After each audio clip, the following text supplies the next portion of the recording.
Hello' everyone, আশা কৰোঁ সকলো ভালে আছে। এয়া ভাইটিহঁতৰ হালধি ৰচমৰ ভিডিঅ'। কালি ভাইটিহঁতক সামাজিক নিয়মেৰে এটা দোৱা কৰোৱা হ'ব। আমাৰ সমাজে এই মিলাদখনক সুন্নত মিলাদ বুলিয়ে কয়। এতিয়া আমাৰ ওচৰৰে নানী আৰু খুৰীহঁত আহিলে আমাৰ ঘৰলৈ। এতিয়া ভাইটিহঁতক গা ধুৱাব সেইবাবে। হালধি অনাৰ পাছতে ভাইটিহঁতক ইয়াত গা ধুৱাবলৈ আনিব, সেইবাবে মই দুবৰি বন কেইডালমান ইয়াতে দি দিছোঁ। আৰু তামৰ কইনছ এটাও দি থোৱা আছে ইয়াতে, নানীহঁতে দিব কৈছিল সেইবাবে। আৰু এতিয়া মই ভিতৰলৈ আহিলোঁ। আমিজানহঁতে যা যোগাৰ কৰি আছে হালধি আনিবৰ কাৰণে।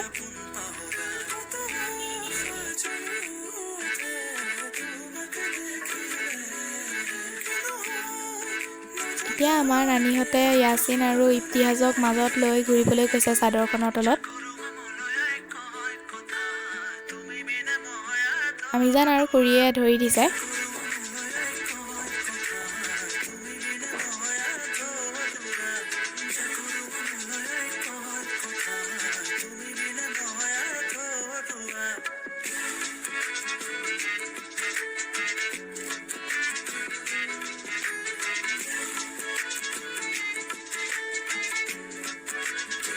হালধি আনি হোৱাৰ পাছত এই বস্তুখিনি ইয়াতে ৰেডি কৰি থৈছে ভাইটিহঁতক গা ধুৱাবলৈ নিবৰ কাৰণে।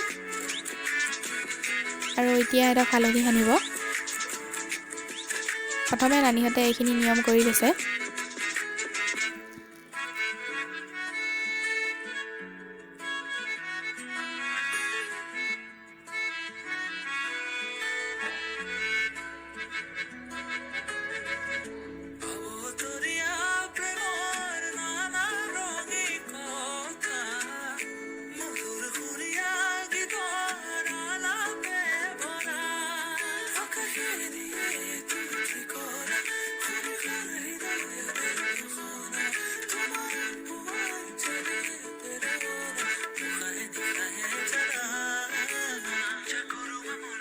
এতিয়া সকলোৱে ভাইটিহঁতক হালধি সানিবলৈ লৈছে।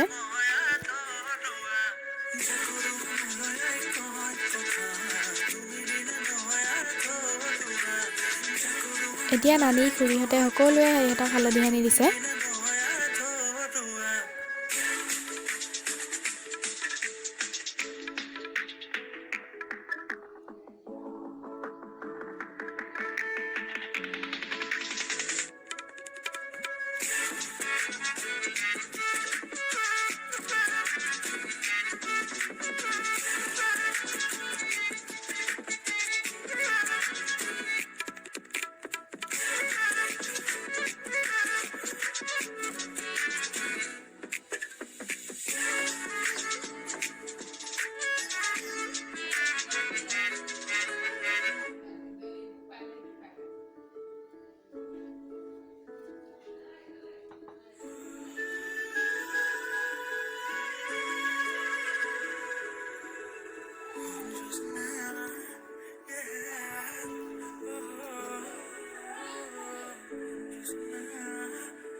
হঠাতে এটি উন্মাদনা মোৰ হিয়াতে এটি সম্ভাৱনা কথাতে কয় উন্মাগৰা উলাহত মই আপোন পাহৰা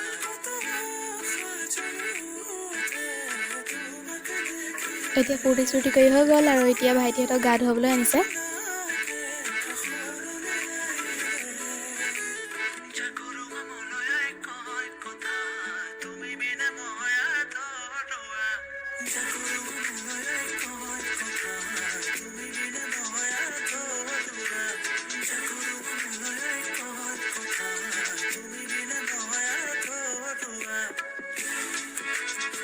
এইফালে ডাঙৰ ভাইটিক গা ধুৱাই আহিছে দেই।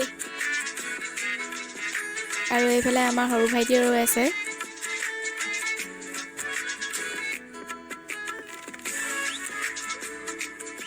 এতিয়া ভাইটিহঁতে ভিতৰলৈ আহি গ'ল গা চা ধুই, আৰু এতিয়া আমি সিহঁতক অলপ মুখ মিঠা কৰি দিওঁ বুলি ভাবিলোঁ।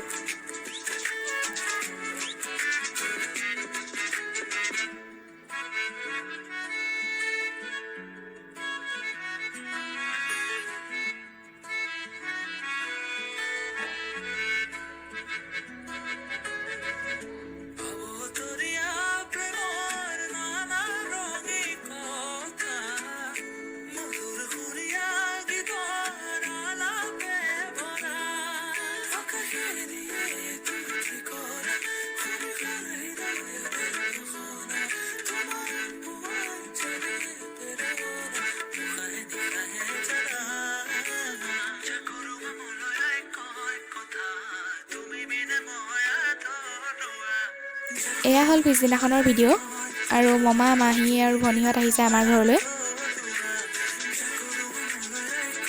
এয়া পোৱালি দুটা শুই আছে দেখিছেনে এতিয়া ভাইটিহঁতৰ ওচৰৰ পৰা মই আহি গ'লোঁ ভিতৰলৈ আৰু সকলোৱে এতিয়া পোলাও খাই আছে এইফালে আমাৰ মাহী নানীহঁত আৰু জেঠাই জেঠু আহিলে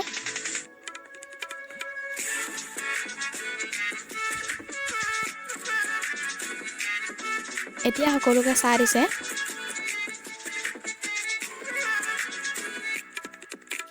মাহী আৰু ভনী ভাইটিয়ে নৈলৈ আহোঁ বুলি ক'লে সেইবাবে আমি এতিয়া আহি আছোঁ নৈলৈ দেখিব আপুনি নিজে দেখিব গাঁত হৈ থাকিব নৈখন এবাৰ দেখুৱাই দিছোঁ আপোনালোকক তাত আমি বেছি দেৰি নৰলোঁ আৰু এতিয়া আমাৰ মাহীহঁত যাবলৈ লৈছে ঘৰলৈ মাহী নানী থাকিব আমাৰ ঘৰত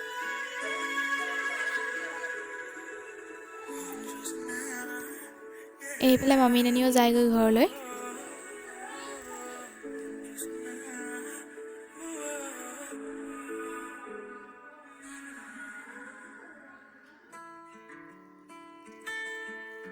এয়া হ'ল তাৰ পিছদিনাখনৰ ভিডিঅ' এতিয়া ভাইটিহঁতে ইয়াতে বহি আছে আগফালে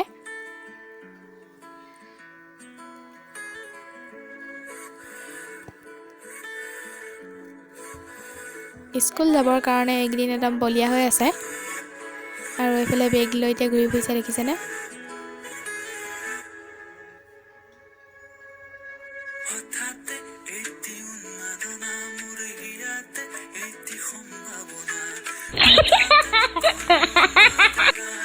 উলাহত মই আপোন পাহৰা কত আশা জ্বলি উঠে তোমাক দেখিলে কিনো হয় নজনাকে কাষলৈ আহিলে জাগৰো মনলৈ কয় কথা তুমি বিনে মই পিছবেলাৰ সময়তে নানীয়ে ওচৰৰে মানুহ এঘৰৰ পৰা ফুৰি আহোঁগৈ বুলি ক'লে সেইবাবে আমি এতিয়া যাওঁ মাহী নানীয়ে আমাৰ ঘৰত 5 দিন মানে থাকিলে আৰু এতিয়া ঘৰলৈ যাবলৈ লৈছে আৰু আমি থৈ আহোঁ তেওঁক ঘৰত